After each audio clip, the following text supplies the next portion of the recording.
ये है वियतनाम की रातों की दुनिया, जहां हर गली में एक हसीना मुस्कुराती है और हर कोना सजीव हो उठता है जैसे कोई जादू बिखरा हो।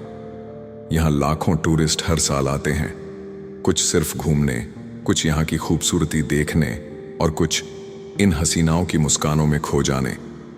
बार्स, क्लब्स और सड़क किनारे की रोशनी में यहाँ की रातें एक अलग ही कहानी बयां करती हैं। खुलापन, आज़ादी और आकर्षण का ऐसा संगम जो शायद ही कहीं और मिले।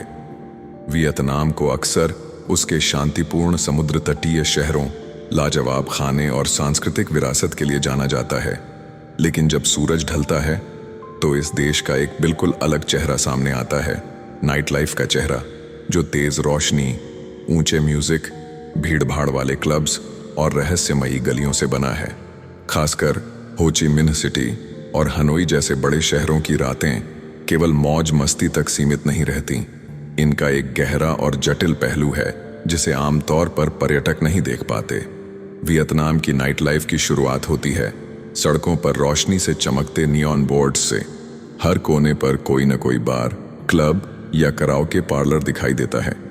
इनमें कुछ फैमिली फ्रेंडली होते हैं, पर ज्यादातर में ऐसी दुनिया छिपी होती है जहां शराब, संगीत और औरतों की मुस्कानें मिलकर एक अनकही कहानी रचती हैं। सबसे मशहूर इलाकों में से एक है बुई वियन स्ट्रीट, जिसे स्थानीय लोग और विदेशी टूरिस्ट दोनों वॉकिंग स्ट्रीट कहते हैं। ये इलाका रात को जागता है और सुबह के 3-4 बजे तक चहकता रहता है। यहाँ आपको हर कुछ मीटर पर कोई न कोई बार या क्लब मिलेगा, जिनमें अक्सर लाइव म्यूजिक, डांस फ्लोर और क्लब गर्ल्स का कॉन्सेप्ट दिखेगा। क्लब गर्ल्स यानी वे लड़कियां जो आपकी टेबल पर बैठेंगी, आपके साथ शराब पिएंगी, हंसेंगी, बातें करेंगी और बदले में टिप्स या पैसे लेंगी। यह सब कुछ एक बहुत अच्छे माहौल में होता है, जिससे पहली बार आया कोई पर्यटक इसे केवल दोस्ती का नाम दे सकता है। लेकिन धीरे धीरे जैसे जैसे रात बढ़ती है, ये सीमाएं भी धुंधली होती जाती हैं। हनोई में ताहिन स्ट्रीट भी कुछ ऐसी ही जगह है, जहां छोटी छोटी गालियां विदेशी लड़कों और वियतनामी लड़कियों से भरी रहती हैं। यहाँ खुली जगहों पर बियर पीना, सड़क किनारे डांस करना और खुलेआम फ्लर्ट करना आम बात है, पर इसके पीछे कई बार एक व्यवस्थित सिस्टम काम करता है जो टूरिस्ट्स को आकर्षित कर उन्हें धीरे धीरे उस दुनिया में खींच लेता है जिसका जिक्र आम तौर पर लोग खुलेआम नहीं करते। इन नाइट क्लब्स और बार्स में अक्सर गर्लफ्रेंड एक्सपीरियंस का ट्रेंड भी देखने को मिलता है। इसका मतलब ये होता है कि कुछ घंटों के लिए या पूरी रात के लिए आप किसी लड़की को अपने साथ रख सकते हैं। खाना, घूमना, बातें करना और अगर दोनों सहमत हों तो कुछ और भी। यह कानूनी नहीं है, लेकिन पुलिस अक्सर इसे नज़रअंदाज करती है, खासकर उन इलाकों में जो टूरिज्म पर आधारित हैं। इस पूरी व्यवस्था के पीछे एक बहुत बड़ा बिजनेस मॉडल है। बार या क्लब मालिक इन लड़कियों को ड्रिंक कमीशन पर रखते हैं। जितनी ज्यादा ड्रिंक्स कोई लड़की बेचती है, उतनी ज्यादा उसकी कमाई होती है। इसके लिए वह ग्राहकों को अपने साथ बैठने, हंसने, बातें करने के लिए आकर्षित करती है ताकि वे बार बार ड्रिंक ऑर्डर करें। लेकिन कई बार ये प्रोफेशनल रिश्ता निजी अनुरोधों और डील्स में बदल जाता है, जिसे सेक्स वर्क के अंतर्गत देखा जा सकता है। हालांकि वियतनाम में वेश्यावृत्ति गैर कानूनी है, लेकिन इसके अस्तित्व से इनकार नहीं किया जा सकता। सरकारी स्तर पर कई रेड लाइट एरियाज को बंद किया गया है, लेकिन क्लब, मसाज पार्लर और फ्रीलांसर गर्ल्स के जरिए ये काम आज भी गुपचुप तरीके से चलता है। फ्रीलांसर गर्ल्स वे लड़कियां होती हैं जो बार या क्लब से जुड़ी नहीं होती, बल्कि सड़क पर या ऑनलाइन किसी ऐप के जरिए सीधे ग्राहक से संपर्क करती हैं। अक्सर इन्हें होटल के बाहर या क्लबों के सामने इंतजार करते देखा जा सकता है। ये किसी एजेंट या पिंप के जरिए काम करती हैं, जो उनकी सुरक्षा और डीलिंग का जिम्मा लेता है। टूरिस्ट्स के लिए यह सब कुछ रोमांचक हो सकता है, लेकिन इस दुनिया की सच्चाई उतनी ही कड़वी है। कई लड़कियां मजबूरी में ये काम कर रही होती हैं, कुछ गरीबी से लड़ने के लिए, कुछ कर्ज चुकाने के लिए और कुछ को तो धोखे से इसमें धकेल दिया गया होता है। उनमें से कई की उम्र भी कम होती है और वे फर्जी आईडी के सहारे क्लबों में काम करती हैं।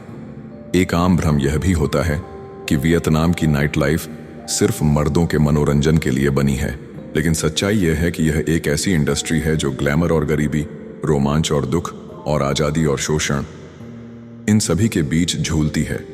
यहाँ पर हर मुस्कान के पीछे एक कहानी होती है और हर ग्लास शराब के पीछे एक सौदा। इस नाइट लाइफ को केवल बाहरी चमक धमक के तौर पर देखना एक बड़ी भूल होगी। यहाँ आपको इंसानी जज्बात, सपनों की टूटन और जीविका के लिए संघर्ष की कहानियां भी मिलेंगी, जो दिखती नहीं पर हर गली, हर बार और हर नज़र में बसी होती हैं। वियतनाम की नाइट लाइफ का जब जिक्र होता है तो एक गहरा और संवेदनशील पहलू सामने आता है, सेक्स वर्क। सेक्स वर्क का यह विषय जितना विवादास्पद है उतना ही वास्तविक और प्रासंगिक भी। वियतनाम में सेक्स वर्क कोई नया या अचानक पनपा हुआ चलन नहीं है।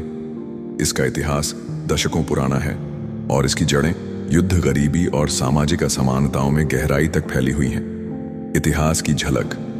जब युद्ध ने दिशा बदली, वियतनाम युद्ध 1950-1975 के दौरान लाखों अमेरिकी सैनिकों की मौजूदगी ने यहाँ की सामाजिक संरचना को गहराई से प्रभावित किया। उन दिनों बड़ी संख्या में वियतनामी महिलाएं और किशोरियां अमेरिकी बेस कैंप्स के आसपास जुटी रहने लगीं। कुछ ने कपड़े धोने, खाना बनाने या मनोरंजन के नाम पर काम शुरू किया, लेकिन धीरे धीरे इसमें यौन सेवाओं की मांग और आपूर्ति जुड़ती गई। अमेरिकी डॉलर का लालच और युद्ध से उजड़े घरों की मजबूरी ने हजारों लड़कियों को उस दलदल में ढकेल दिया। उस दौर के बाद भी वियतनाम पूरी तरह इससे मुक्त नहीं हो पाया। 1980 और 90 के दशक में देश ने धीरे धीरे वैश्वीकरण को अपनाना शुरू किया, जिससे टूरिज्म बढ़ा और उसी के साथ बढ़ा सेक्स वर्क का बाजार भी। वर्तमान में सेक्स वर्क की स्थिति कानून बनाम हकीकत। आज के वियतनाम में सेक्स वर्क कानूनी रूप से प्रतिबंधित है, यानी वेश्यावृत्ति एक अपराध है। लेकिन सच्चाई यह है कि यह व्यवसाय अब भी बड़े पैमाने पर फल फूल रहा है, खासकर हो ची मिन्ह सिटी, हनोई, दानांग और हाईफोंग जैसे बड़े शहरों में। पुलिस और प्रशासन द्वारा समय समय पर छापे और गिरफ्तारियां की जाती हैं, लेकिन यह केवल एक सतही कार्रवाई होती है। असली धंधा उन इलाकों और ढांचों में चलता है जहां कानून की नजरें कम पहुंचती हैं या फिर जानबूझकर बंद रहती हैं। सेक्स वर्क वियतनाम में 3 मुख्य रूपों में फैला हुआ है, क्लब और बार गर्ल्स। कई बार और क्लब में लड़कियां मौजूद होती हैं जिनका काम होता है ग्राहकों को आकर्षित करना, उनके साथ बैठना, ड्रिंक करवाना और फिर डील करना। बार मालिक अक्सर ड्रिंक बेचने पर कमीशन देता है, लेकिन कुछ क्लब सीक्रेट रूम्स और एक्स्ट्रा सर्विसेज भी ऑफर करते हैं, जो सब कुछ गैर कानूनी होते हुए भी एक समझौते के तहत चलता है। Massage parlour, spas. कई massage centre full body service के नाम पर देह व्यापार को छुपे रूप में आगे बढ़ाते हैं।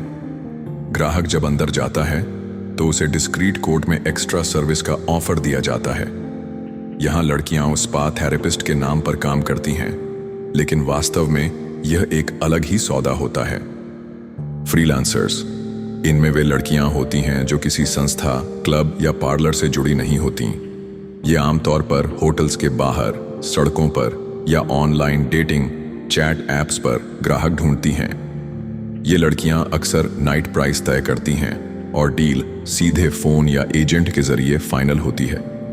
कई बार ये लड़कियां कॉलेज स्टूडेंट्स, सिंगल मदर्स या घरेलू महिलाएं भी होती हैं जो अतिरिक्त कमाई के लिए ये रास्ता अपनाती हैं। एक सामाजिक विडंबना, मजबूरी, इच्छा या धोखा। सेक्स वर्क के पीछे हमेशा कोई ना कोई कहानी होती है, और ये कहानियां सिर्फ पैसों की नहीं होती, बल्कि सपनों के टूटने, सामाजिक दबाव और कभी-कभी धोखे से जुड़ी होती हैं। कई बार गरीब ग्रामीण इलाकों से लड़कियों को बड़े शहरों में जॉब का वादा करके लाया जाता है, फिर धीरे धीरे उन्हें इस धंधे में घसीटा जाता है। कुछ लड़कियां खुद इस रास्ते को चुनती हैं क्योंकि इससे जल्दी पैसा आता है और कोई डिग्री या ट्रेनिंग नहीं चाहिए होती, लेकिन इस पैसों के खेल में उनका आत्मसम्मान और सुरक्षा अक्सर दांव पर लग जाती है। टेक्नोलॉजी और नया रूप। Digital sex work. आजकल सोशल मीडिया और डेटिंग एप्स ने इस पूरी व्यवस्था को और भी छुपा दिया है। ज़ालो, टिंडर, फेसबुक जैसे प्लेटफॉर्म्स पर लड़कियां खूबसूरत प्रोफाइल बनाकर ग्राहकों से संपर्क करती हैं। कुछ लड़कियां खुद अपनी शर्तों पर काम करती हैं, तो कुछ के पीछे पूरे रैकेट्स होते हैं। अब तो टेलीग्राम ग्रुप्स और वीचैट जैसे ऐप्स पर क्लाइंट बुकिंग और पेमेंट की व्यवस्था भी तैयार हो चुकी है। सरकार और समाज की दोहरी सोच, सरकारी स्तर पर सेक्स वर्क को गैर कानूनी घोषित कर दिया गया है, लेकिन इसके समाधान की ओर कोई ठोस कदम नहीं उठाया गया है। न ही रिहैबिलिटेशन की मजबूत नीति है, न ही लड़कियों को ऑल्टरनेट नौकरी देने की योजनाएं। एक तरफ सरकार इसे शर्म की बात मानती है, दूसरी तरफ टूरिज्म से होने वाली इनकम और लोकल बिजनेस के दबाव में इसे रोकने में रुचि नहीं दिखाती। खतरे और परिणाम सेक्स वर्क से जुड़े सबसे बड़े खतरे हैं। मानव तस्करी, ह्यूमन ट्रैफिकिंग, STDs और HIV जैसे रोग, मानसिक और भावनात्मक शोषण, अपराध और ब्लैकमेलिंग। इन सब के बावजूद सेक्स वर्क वियतनाम में एक ओपन सीक्रेट बना हुआ है, जिसे सब जानते हैं लेकिन कोई स्वीकार नहीं करता। वियतनाम की ये रातें जितनी रंगीन दिखती हैं, उतनी ही जटिल भी हैं। यहाँ हर मुस्कान के पीछे एक जरूरत है और हर गली की रोशनी में छुपी है एक अनकही कहानी। टूरिस्ट यहाँ आते हैं मनोरंजन की तलाश में, लेकिन बहुत से लोगों के लिए ये नाइट लाइफ उनकी रोजी रोटी है। ग्लैमर के पीछे दर्द भी है और मजबूरी भी। हमारा मकसद सिर्फ दिखाना नहीं, समझना भी है। उस दुनिया को जो रात के अंधेरे में खिलती है और सुबह होते ही फिर गुम हो जाती है। अगर ये वीडियो आपको सोचने पर मजबूर करे, तो बस इतना समझ लीजिए,